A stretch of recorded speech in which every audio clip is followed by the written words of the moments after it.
மரித்தவர்களை கல்லறையில வைக்கணும், அவர்களை வீட்டில் வைக்கக்கூடாது அப்படின்னு வரும் பொழுது, நீங்க மரித்தவர்களா இருக்கிறீங்க அப்படின்னு சொன்னா உங்களை தேவன் எங்க வைப்பார் என்கிறத யோசித்து பாருங்க.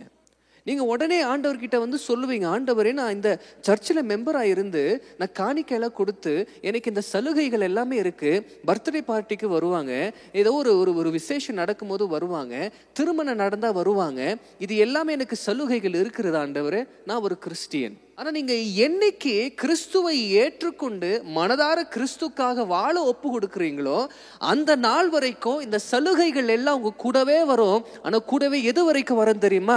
அந்த கல்லறை இருக்கு பாருங்க, அது வரைக்கும் வரும். ஆனா இந்த சலுகைகள் எதுவுமே இல்லாம இருந்து நீங்க இயேசுக்காக உண்மையாய் வாழ ஒப்பு கொடுக்கும் பொழுது நீங்க போகக்கூடிய பாதை கல்லறைக்கு நேராக இருக்காது, பரலோகத்திற்கு நேராக இருக்கும். இந்த சலுகைகள் வருகிறதோ இல்லையோ, ஆனா இயேசு உங்க கூட வருவார்.